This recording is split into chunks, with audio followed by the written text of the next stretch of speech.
আমাৰ খিলঞ্জীয়া মানুহসকলৰ সেই হাতৰ গাঁঠিৰ ধন ভঙা ঘৰবিলাকো নাই। কিন্তু মই মুখ্যমন্ত্ৰীক আজি আমি দাবী কৰিছোঁ যে শিলহাপুৰ যি 1204টা পৰিয়াল আছে তাৰে কেইজনমানক আপোনালোকে মেনেজ কৰিবৰ কাৰণে কেইটামান পইচা দি আবহ বনাই আন্দোলন প্ৰতিবাদ আপোনালোকে বন্ধ কৰালে, কিন্তু বাকী পৰিয়ালখিনি ক'ত যাব? বাকী পৰিয়ালৰ গাঁঠিৰ ধন ভাঙি তেজ পানী কৰি ঘাম মাটিত পেলাই তেওঁলোকে বনোৱা ঘৰৰ তেওঁলোকে অধিকাৰ কেতিয়া ঘূৰাই পাব তাৰ কাৰণে মুখ্যমন্ত্ৰীক আমি দাবী জনাইছোঁ। আৰু শিলহাপুৰ ৰাইজক কৈছোঁ, শিলহাপুৰত যদি নাৰায়ণ ডেকাৰ মাটি কিনিব পাৰে, গুণ্ডাজান যদি এনক্ৰছ কৰি 100 ফুট ৰাস্তা এনক্ৰছ কৰি জয়ন্ত মল্লই যদি গুণ্ডাজান এনক্ৰছ কৰিব পাৰে, শিলহাপুৰ 1200 পৰিয়ালে কিয় তাত নাথাকিব?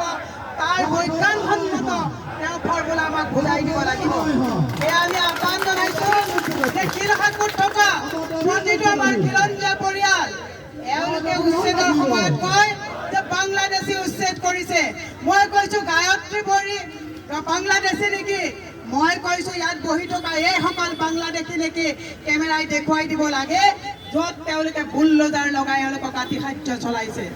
হিমন্ত বিশ্ব শৰ্মাক আমি সকীয়াই দিব বিচাৰিছোঁ যে অসমৰ খিলঞ্জীয়া মানুহৰ ওপৰত যাতে পুনৰ হাৰাশাস্তি নকৰে, অসমৰ খিলঞ্জীয়া মানুহৰ যাতে ঘৰত বুলডোজাৰ লগৰ স্পৰ্ধা নকৰে, হিমন্ত বিশ্ব শৰ্মাক আমি স্বচ্ছলৰ পৰা আজি সকীয়াই দিব বিচাৰিছোঁ। তেওঁ শিলহাপুৰত মাটি ল'লে, তেওঁ জলাশয় এনক্ৰছ কৰা বুলি কয়। তেওঁৰ পত্নীৰ বন্ধা স্কুল য'ত জলাশয় থকা জেগাত তাত তেওঁলোকে সেই স্কুলৰ মাটি শ বিঘাত মাটি তাত এনক্ৰছ কৰিছে। এতিয়া তেওঁৰ মুখ বন্ধ কিয়? যদি শিলহাপুৰত বুলডোজাৰ লাগিব লাগে, ৰিণিকী ভূঞাৰ স্কুলতো বুলডোজাৰ লাগিব, তাৰ প্ৰশ্নৰ উত্তৰ আমাক হিমন্ত বিশ্ব শৰ্মাই দিব লাগিব। কেনুক দেখি ৰান্ধে বাঢ়ে, কেনুক দেখি দুৱাৰ বান্ধে, আৰু ৰাইজ হতাশ নহ'ব। ইতিমধ্যে হিমন্ত বিশ্ব শৰ্মাই কৈছে যে মই ঢোল নেকি, চবে মোক ঢোল বজায়।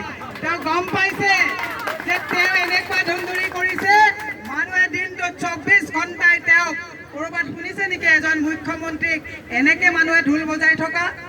এনেকৈ মুখ্যমন্ত্ৰী দেখিছে নেকি যে প্ৰিপেইড মিটাৰ দি পেলাই তেওঁ টেক্স কালেক্ট কৰে, মদৰ দোকানৰ বৃদ্ধি কৰে, স্কুল বন্ধ কৰে, 300 ইউনিট বিজুলী ফ্ৰী দিম বুলি কয়, এতিয়া স্মাৰ্ট মিটাৰত বিজুলীৰ পৰাও টেক্স কালেক্ট কৰে। মানুহে পানী কিনিবলৈ গৈ হাহাকাৰ হৈছে, লাইটৰ বিল দিবলৈ গৈ হাহাকাৰ হৈছে, ঘৰৰ টেক্স দিবলৈ গৈ হাহাকাৰ হৈছে, আৰু হিমন্ত বিশ্ব শৰ্মাৰ গোটেই ঘৰুৱা আৰু ৰাজনৈতিকভাৱেও হাহাকাৰ হৈছে, যিটোৰ কাৰণে তেওঁ বাৰে প্ৰতি কয়, আৰে বাবা মই ঢোল নেকি, তোমালোকে মোক ঢোল বজাই থকা। মই ৰাইজক আহ্বান জনাইছোঁ, হিমন্ত বিশ্ব শৰ্মাক ইমান ঢোল বজাওক এই অপকৰ্মৰ কাৰণে, যাতে হিমন্ত বিশ্ব শৰ্মাৰ সেই ঢোল বজাওঁতে নিজৰ চকী এৰি যাতে নিজেই দিছপুৰৰ পৰা পলায়ন কৰে, তাৰ কাৰণে অসমৰ ৰাইজক মই আহ্বান জনাইছোঁ। অহা 26 হিমন্ত বিশ্ব শৰ্মা এই পঞ্চায়ত ইলেকশ্যনত ছেমিফাইনেল হিচাপে আপোনালোকে প্ৰত্যুত্তৰ দিব লাগিব যে ঢোলৰ মাৰি কোব, ৰাইজৰ মাৰি কোব খাই হিমন্ত বিশ্ব শৰ্মাই শিলহাপুৰতো উচ্ছেদ কৰিবলৈ সাহস নকৰিব, আৰু কাজিৰঙাতো যাতে আমাৰ মানুহৰ ওপৰত উপদ্ৰৱ চলাবলৈ সাহস নকৰে, তাত যাতে হোটেল খুলি অসমীয়া খিলঞ্জীয়াক আতিশয্য কৰিব নোৱাৰে, তাৰ কাৰণেও আমি ঢোল বজাব লাগিব।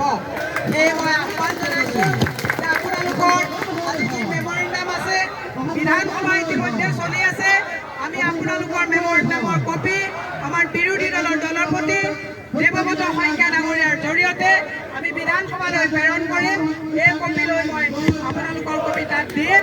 গতিকে মই আশ্বাস দিছোঁ, যি পৰ্যন্ত 26ত আমাৰ চৰকাৰ যদি আহে, কংগ্ৰেছৰ চৰকাৰ যদি আহে, 26ত পাহাৰত বসবাস কৰা আৰু আমাৰ শিলহাপুৰত বসবাস কৰা প্ৰতি ঘৰ অসমীয়া খিলঞ্জীয়া ভূমিৰ পট্টা দিম বুলি আমি প্ৰতিশ্ৰুতি দিছোঁ। আৰু স্মাৰ্ট মিটাৰ যাতে কাৰো ঘৰত লগাবলৈ যাব নোৱাৰে, আপোনালোকৰ ঘৰত যদি কোনোবাই আদানী লিখা স্মাৰ্ট মিটাৰ লগাবলৈ যায়, দৌৰাই ঘৰৰ পৰা পঠাব, স্মাৰ্ট মিটাৰ দলিয়াই ভাঙিব, আমাক খবৰ দিব, আমি আপোনালোকৰ আইনী সাহায্য দিবৰ কাৰণে আমি আপোনালোকৰ ওচৰত যাম। কাৰণ তাত লিখা আছে স্মাৰ্ট মিটাৰ লগাবলৈ চৰকাৰে আমাক বাধ্য কৰাব নোৱাৰে। সেয়ে মই অসমৰ ৰাইজক ৰাজনৈতিকভাৱে সজাগ হ'বলৈ আহ্বান জনাই আপোনালোকৰ লগত কংগ্ৰেছ দল আগতেও আছে, এতিয়াও আছে আৰু ভৱিষ্যতে চৰকাৰ আহিলে আপোনালোকৰ ন্যায্য প্ৰাপ্য দাবী